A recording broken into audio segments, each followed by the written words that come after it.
Are you tired of reading theoretical books about computer science? What about practicing for those data structures and algorithm interviews? Well, today I wanted to spend some time discussing exactly how to set up a real application from start to finish. Now, this will be a pretty bare bones project, but the idea is to give you the ability to start a project from scratch and actually have something of practical use at your fingertips. And be sure to stick around until the end just to see the final result. So let's begin. Today, what we'll be covering is the specific software needed to install, the concepts that we'll be using, as well as the languages and technologies and frameworks, as well as how to set up a Git account, add a message, and then run your application.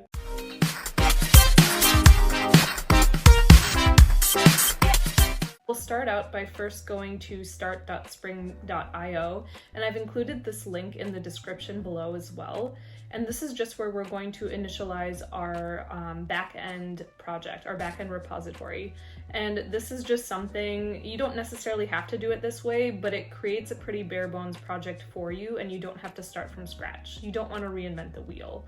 So we'll choose a Gradle project here. We'll keep the language as Java. We can also keep the default version for SpringBoot. SpringBoot is the framework.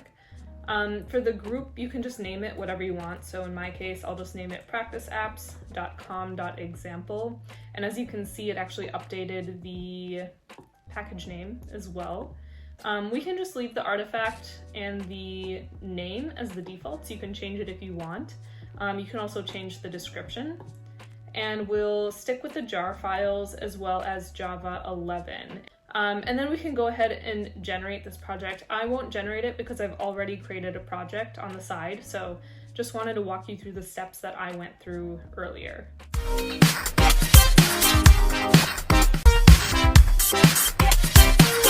So I'm gonna make the assumption that you've already set up your GitHub account. Once you do that, and I've already created a repository, but basically what I ended up doing is going to repositories, and then you click on new repository. You give it a name, so you can say like test123.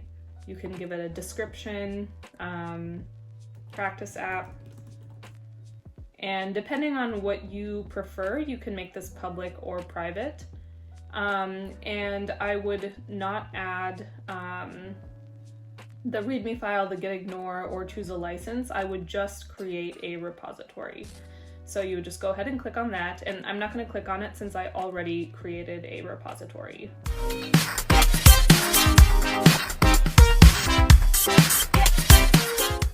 So then what you're going to want to do is actually initialize that repository. So you're going to have to follow these instructions. So this is just the quick setup, and you'll be using HTTPS. So unfortunately, when you get to the point where you want to push your changes, Git no longer allows you to authenticate using your password. So I can show you where to get a personal access token. So what you'll first do here is use git remote add origin, and this is the path to your project. So what you'll do is you'll first use the git init command.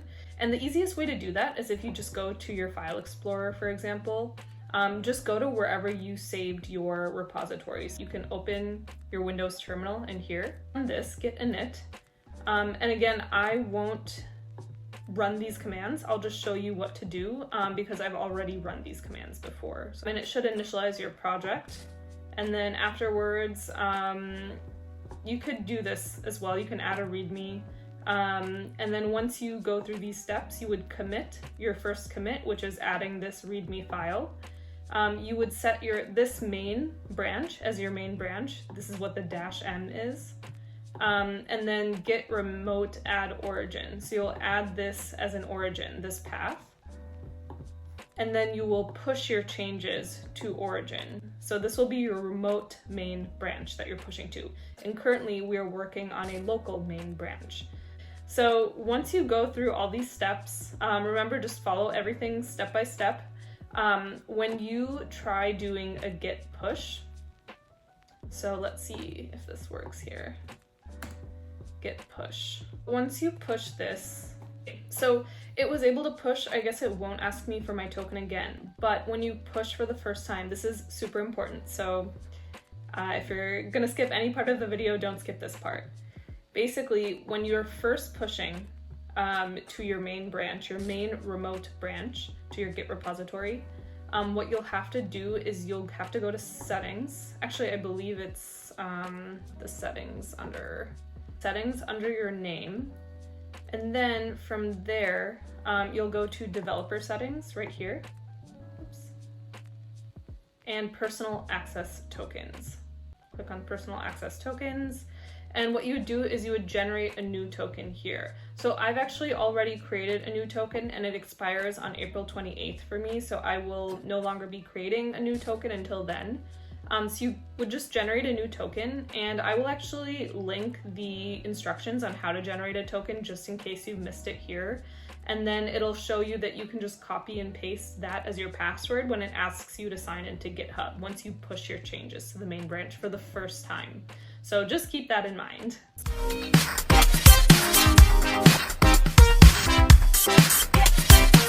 So next what you're going to do is open up IntelliJ, and this is the IDE that I asked you guys to also install. There's a way to get a free trial if you've never used your email via the JetBrains license on the website, but I already have used like several emails to get free trials, and you actually have to request it ahead of time and then they approve it a few days later. So I actually ended up just buying a license because I'll probably end up doing more of these videos to show you guys how to develop certain features and applications. I think it might be helpful just to do kind of a follow along tutorial. So anyways, I've opened up IntelliJ and I already have my project loaded. Basically the way to load it is I would just click on file, either file open or file new, and you can just do project from existing sources. Now you can see that there's some errors. Sometimes that happens. It can be a little bit glitchy. So what I would do is I would just refresh everything using Gradle. And if you can't see it, you click here. It's right over here. You can just click on Gradle. And I've also done a boot run and it looks like my build was successful. So everything looks good so far, except for obviously the project hasn't completely loaded correctly, as you can see, but that's okay. We can try to fix that a little bit later. For now, my main purpose is to, again, get you guys acquainted with creating a backend project, creating a front-end project, and then also pushing your code changes in GitHub and then getting them to both interact. So the front end interacts with the back end. I did tell you guys to install Postman or Insomnia, and either one of those will be used for us to send HTTP requests back and forth when we're either manually testing to our backend application or when we're just testing end-to-end by sending the request to our front-end application. So this is how you set up your backend application. Obviously, we haven't coded at all, but I just wanted to get your environment set up first. Okay, so we're gonna continue on with our backend application. And for the backend side of things, all we wanna do is create a health check controller. So for example, when our UI interacts with our backend, we're just gonna have a single layer where we have a hard-coded message and then that sends a response back to our UI. So essentially what we need to do is first navigate to your build.gradle.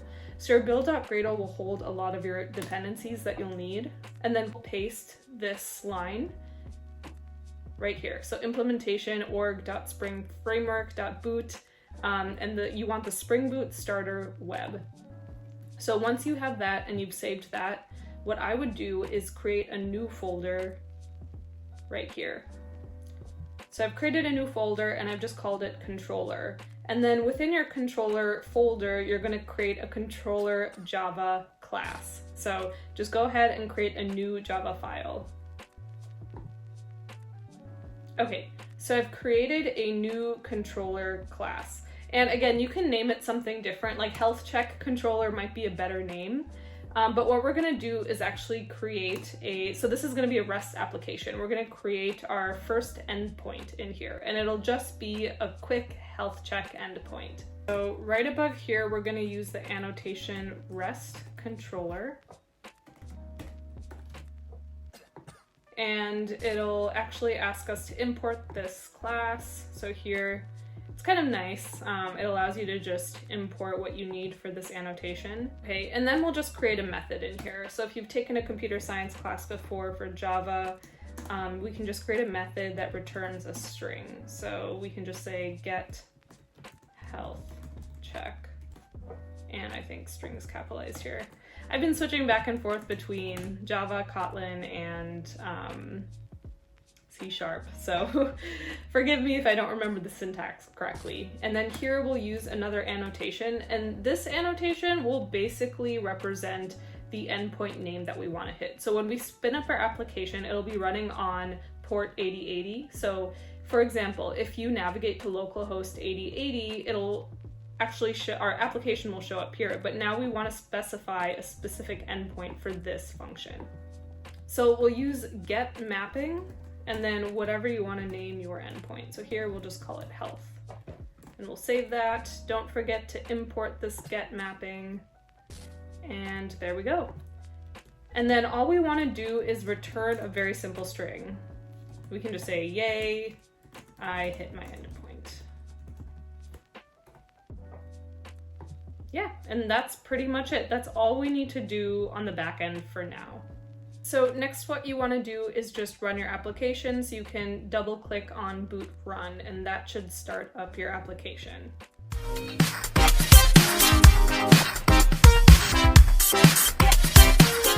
Next, you want to pull up Postman.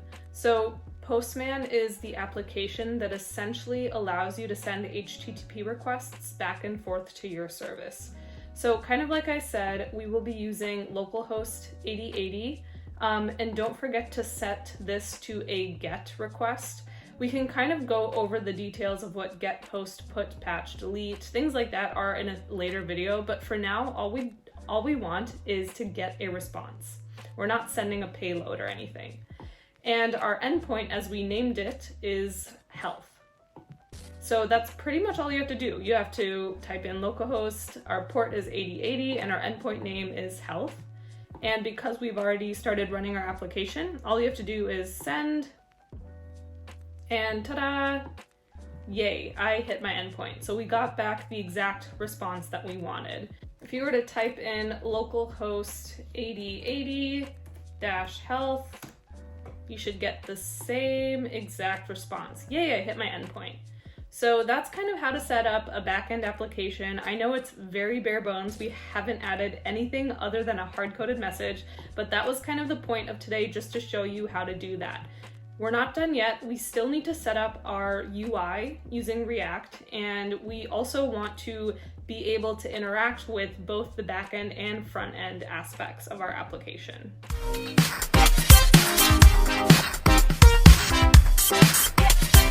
Okay. So I'm actually on the Getting Started Create a React App page. And again, I've linked this in the description below, but we'll just scroll down to our NPM instructions. And I asked you guys to actually install NPM, so hopefully you've already done this part. So what we'll do is we'll copy paste NPM init React app, and my app is just the name of the app. And we'll go to that same PowerShell Windows terminal. So once we go to the terminal, I'll just do Control V to paste it, and we'll just press enter.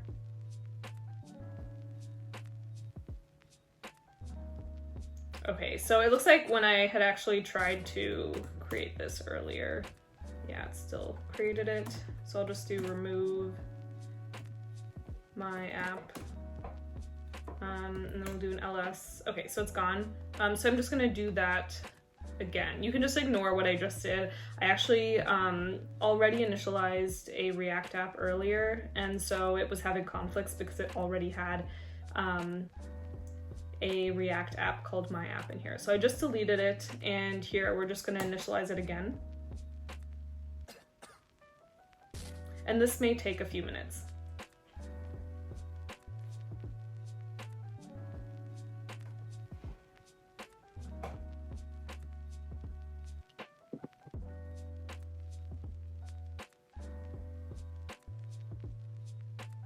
So once it's been created, your React application, you can just do an ls as I did, so ls, and you can see that it actually exists. So we'll go back to our practice app, sorry about that. And it looks like, so my app exists. So what you can do then is just npm start. Oh, sorry, we'll have to actually cd into my app, and then we can do an npm start. I'm not gonna lie, I ran into a couple of issues when I was running npm start. So apparently it couldn't find the start command within the package. It couldn't find the start command within the package.json. So what I ended up doing was I actually upgraded my version of Node to Node 16. That's, I think, the latest version. And then I was able to actually uninstall my Create React app, which had been installed globally. I'm trying to actually find... So just so I can help you guys out with this, let's see, where was it? Okay, yeah, so here, okay. The reason I was having issues was because I didn't have a very compatible version. So I had like Node 11 or something. And then I actually used npx create react app, and I just named it my app. You can, again, use npm as well, but this time I tried it with npx. And took some time. It downloaded everything, installed everything that I needed. I did an ls to make sure that my app exists in this directory, and then I will try and run it. Let's see.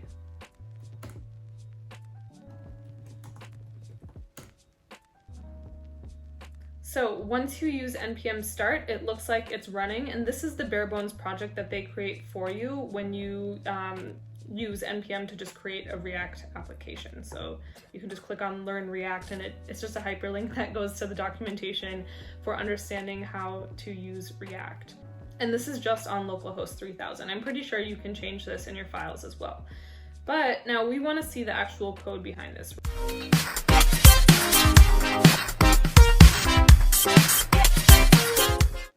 Okay, so here I've opened up Visual Studio Code. Don't mind these random things that are going on. So what we'll do is we'll do open folder, and you'll navigate to your project.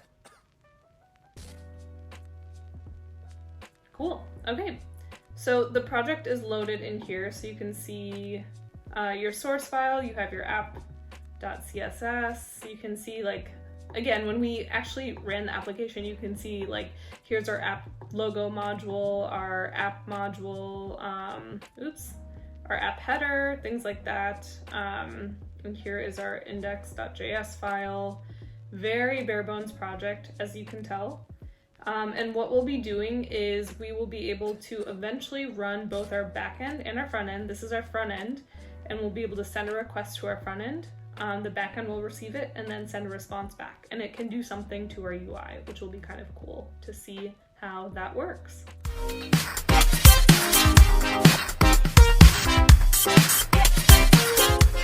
Okay, so now that we've set up our React app, what we're going to do is change our app.js file as well as our app.css file. So we're going to go into app.js. We'll just select all and then paste in this code. So this React app will be sending an HTTP request to our backend. I'm not really a front-end expert, so I'm actually using the instructions online as to how to send like a simple HTTP request. And I can actually link this specific code in the description below. So I won't just type out line by line what I'll be using, I'll just paste it from the instructions itself. Okay, and then go into your app.css file, again, copy everything and paste this. And this will be included. Don't forget to save everything as well. And then you can also delete this logo.svg file since we won't be using it. What we can do is just type npm start. And this is what it looks like. So we just have a button that says click me, and we can't actually click on it yet. So first we'll add a onClick event, and this just allows us to click on the button, which will trigger a function. So here it is, and we'll create a constructor and then bind this handle click to this as well. So here we have our constructor, this.handleClick equals this.handleClick.bind this. And then again, we're returning this div, which we've already specified our onClick is this.handleClick. Then you can actually add a handleClick function here. So when we click on the button, what's going to happen is our console will just show this success message.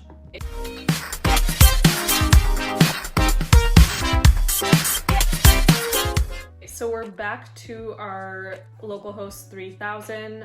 Here's our button. Now, if you right click and click on inspect element, and I would recommend using Chrome. This has the best inspector tools. Basically what I would do is click on the console. And so, let's see. Yeah, we can just ignore these for now. We'll fix these later. But basically what's gonna happen is we're gonna click on this, click me, click me, click me. And it looks like we have a success, right? So here you can see in the console, success, success, like 3 times. So you can click it again and it'll just keep happening. You can see this number increasing to 6, right? So it worked. When we click the button, we're able to get a success message.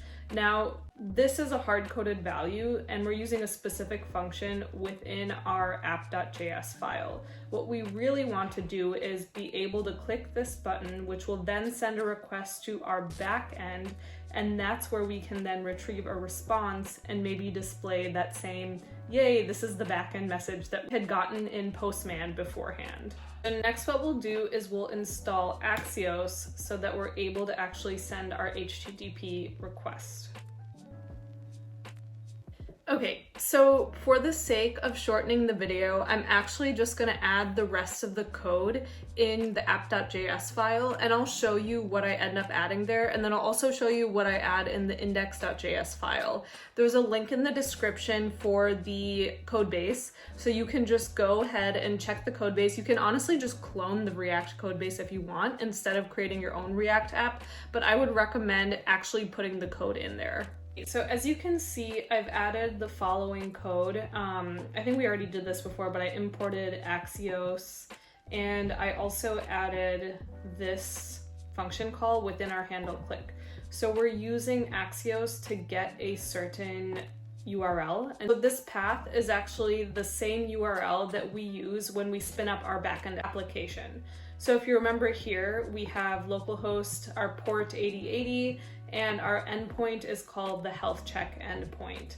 And essentially what we're doing is we're setting our message just to an empty string here, and this is our state.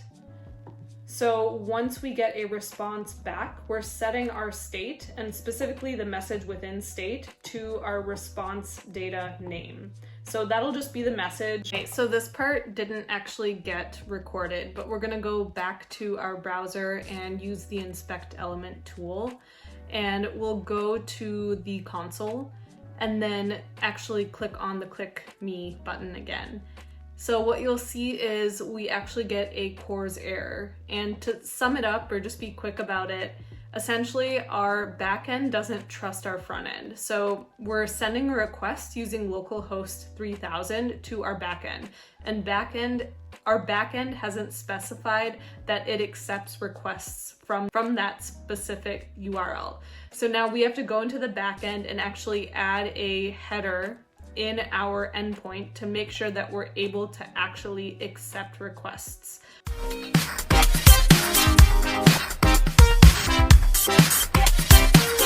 But the way we do that, and I've actually commented out here, but I'll uncomment it,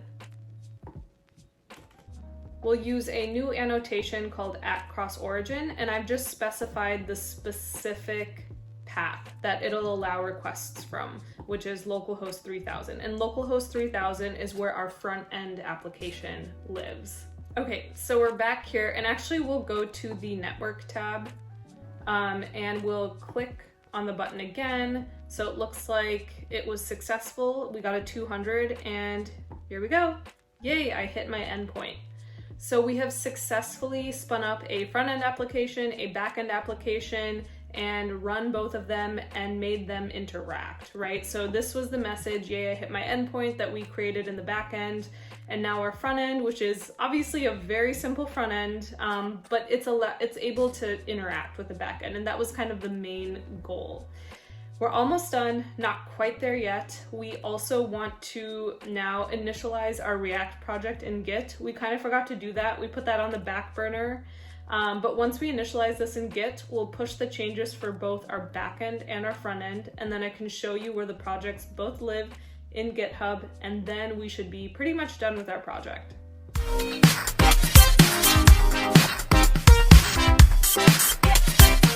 So we're approaching the finish line. The next thing we need to do is actually store our front end changes in GitHub.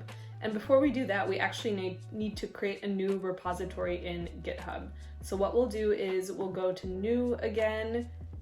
We can just call this front end application, description, whatever you want it to be. We're gonna leave it public again, and we will not add that README file, git ignore, or choose a license. So we'll go ahead and create the repository. Now you're gonna have to go through the same exact steps that you went through when you first created your back-end application. So open up your terminal again and change directories until you get to your My App Practice React app. So we'll cd into Documents, and then Practice App folder, and then My App. And once we're in My App, we're basically going to want to use the same exact instructions. So before I do anything, I'm just going to actually add a README file.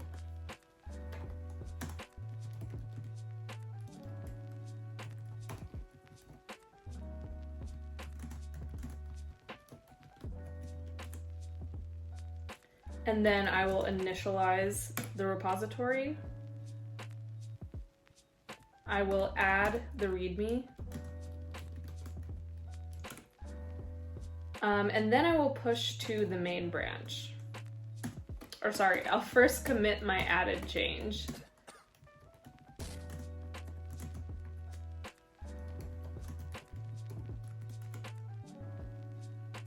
And then I will create a main branch. And I will add this specific path of the project as my origin.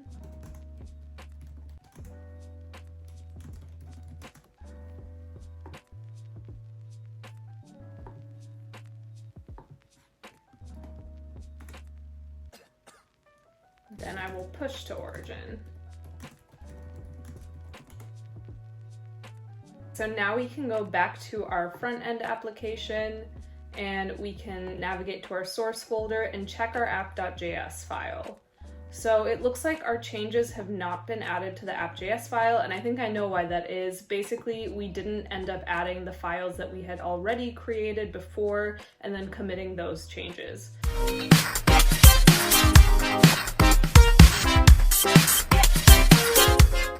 So what we'll do is we'll navigate back to PowerShell, or you can just use the terminal within Visual Studio Code as well. And I will actually check to see if we have not staged specific commits. Yep, so it looks like we haven't added or staged any of these files that we changed previously. So what I'm gonna do is just a git add dot, which adds all of the files. Then we can do another git status, and then git commit.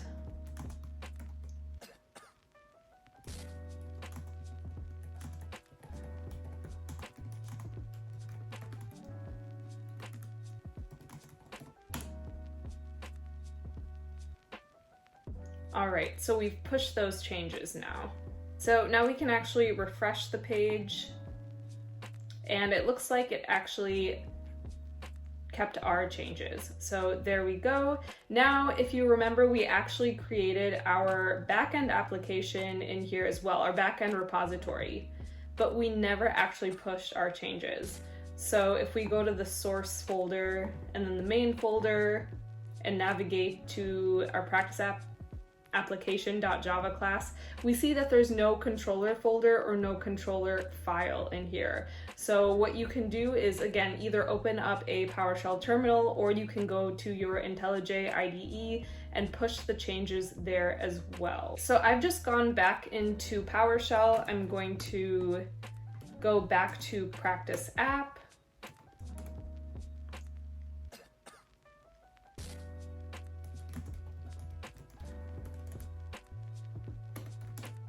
and then I'm going to navigate to demo, and then I'm going to check the status in here. Yep, so I will add these files, commit the changes,